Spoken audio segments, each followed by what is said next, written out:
Ketegasan Bahlil genjot investor wujudkan cita-cita Indonesia.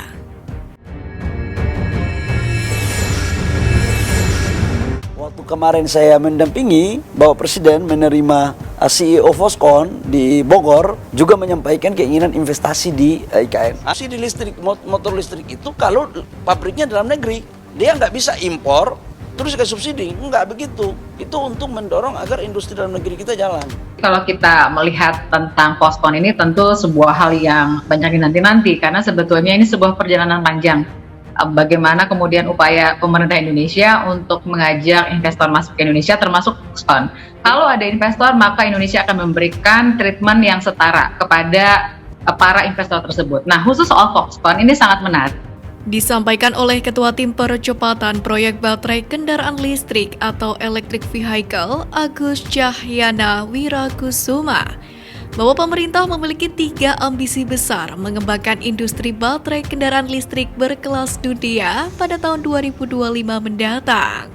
Pertama, pemain global material hulu baterai dengan menjadi produsen nikel sulfat global dengan produksi tahunan sekitar 50.000 hingga 100.000 ton per tahun yang akan digunakan untuk industri dalam negeri dan ekspor. Kedua, pemain global material antara atau katoda baterai dengan menjadi produsen prekursor dan pada 120.000 hingga 240.000 ton per tahun yang mana akan digunakan untuk industri dalam negeri dan ekspor. Ketiga, pemain hilir regional dan domestik untuk sel baterai dan pusat manufaktur kendaraan listrik di Asia Tenggara. Selain itu, keseriusan ini juga ditandai dengan pembentukan holding badan usaha milik negara atau BUMN industri baterai, terintegrasi dari hulu hingga hilir bernama Indonesia Battery Corporation atau IBC. Dan yang menarik rupanya diungkapkan oleh Steven Brown, praktisi industri nikel, bahwa cita-cita besar RI ini ternyata menjadi ancaman bagi konsumen nikel di dunia. Steven menjelaskan, untuk bisa melakukan transisi energi diperlukan tambahan sekitar 1 juta ton logam nikel pada 2030. Produksi nikel selama ini menurutnya terus bertambah dalam beberapa tahun terakhir, sesuai dengan pertumbuhan permintaan. Alhasil sampai saat ini tidak terjadi kekurangan pasokan nikel, sementara penambahan produksi nikel hanya terjadi di Indonesia. Kemudian untuk produksi di luar negeri malah mengalami penurunan. Kondisi ini merupakan hal baik bagi Indonesia, namun menjadi ancaman bagi luar.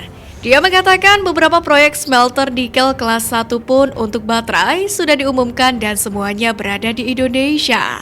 Diperkirakan 2/3-nya akan berada di Indonesia dan terbangun lebih dulu. Steven pun menjelaskan proyek yang diumumkan di Indonesia jauh lebih baik karena biaya modal lebih rendah dan jadwal konstruksi bisa lebih singkat. Sementara itu, dalam hal ini para pemangku kebijakan pun juga terus bergerilya untuk mencari investor untuk mewujudkan cita-cita besar ini. Contohnya beberapa waktu lalu Menteri Investasi Indonesia, Kepala Badan Koordinasi Penanaman Modal atau BKPM, Bahlil Lahadalia, mendatangi pabrik cherry di China di sela-sela kunjungan kerjanya di sana. Bahlil dan delegasi Indonesia lainnya menurut keterangan resmi mengunjungi kantor pusat Cherry di Wuhu pada Rabu 19 Juli kemarin. Dalam kesempatan yang sama, dia dan perwakilan pemerintah Indonesia lainnya juga mengunjungi Cherry Styling and Design Center. Mereka juga ke Cherry Intelligent and Connected Mega Factory. Tak dijelaskan ada apa di balik agenda Bahlil ke kantor serta pabrik cherry di negeri tirai bambu itu. Tapi Cherry sendiri merupakan salah satu pemain baru di industri otomotif Indonesia yang sudah berkomitmen untuk investasi pabrik pada masa mendatang.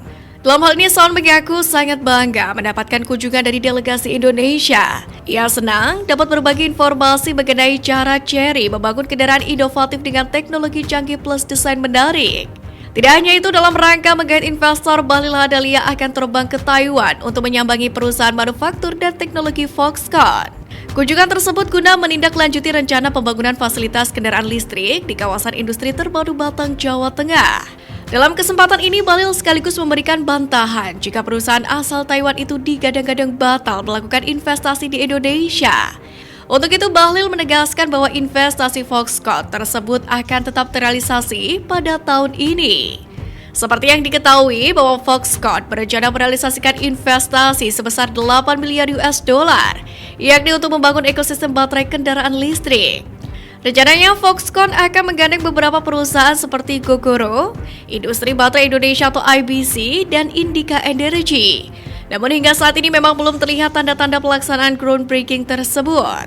Sementara itu dalam hal ini Menko Marves Luhut Binsar Panjaitan beranggapan bahwa Indonesia memang sudah memiliki modal, yakni untuk menjadi pemain penting dalam industri mobil listrik dunia. Yakni dengan kepemilikan cadangan tembaga yang besar dan juga regulasi agar kewajiban pengusaha membuat smelter tembaga. Luhut menyebut dengan potensi pengembangan industri mobil listrik itu, bakal strategi hilirisasi timah, tembaga, nikel, kobalt, dan bauksit harus terintegrasi. Sampai di sini paham kan kenapa banyak negara maju riuh saat pemerintah Indonesia mengambil kebijakan berhenti mengekspor bahan mentah?